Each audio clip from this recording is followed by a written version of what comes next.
Upload your doubts on the app to get video solutions. A horizontal bridge is built across a river. एक bridge बनाया गया है river के across. A student standing on the bridge throws a small ball vertically upward.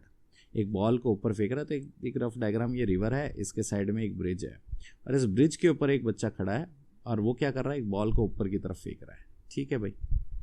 और इसको ऊपर किस speed से फेंक रहा है, ये फेंक रहा है 4 मीटर पर सेकेंड से. The ball strikes the water surface after 4 second. Time कितना है, 4 सेकेंड के बाद में ये नीचे गिर रहा है. क्या उसके हाथ में आ रहा है 4 सेकेंड के बाद? नहीं, वो गिर रहा है पानी में. ये एक अलग सिचुएशन है. अगर वापस आ रहा है तो वो अलग सिचुएशन, अगर उसके हाथ में आ रहा है तो अलग सिचुएशन है, और पानी के अंदर गिर रहा है तो अलग सिचुएशन. हाइट किसकी निकालनी है, ब्रिज की. ठीक है.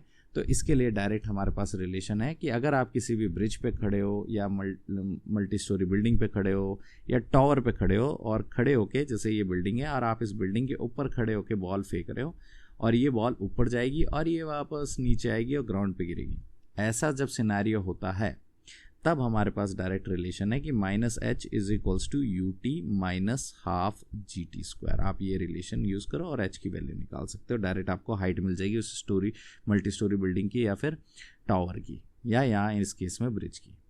ठीक है. अब कुछ लोग ये बोलेंगे कि सर हमको हमारे टीचर ने ऐसे ना करके हमको ऐसे कुछ बताया, h equal to -ut plus half GT².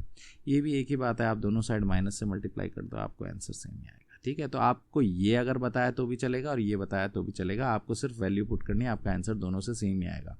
क्योंकि पूरी इक्वेशन को माइनस से मल्टीप्लाई करेंगे लेफ्ट साइड और राइट साइड, तो वो दूसरी इक्वेशन आ जाएगी.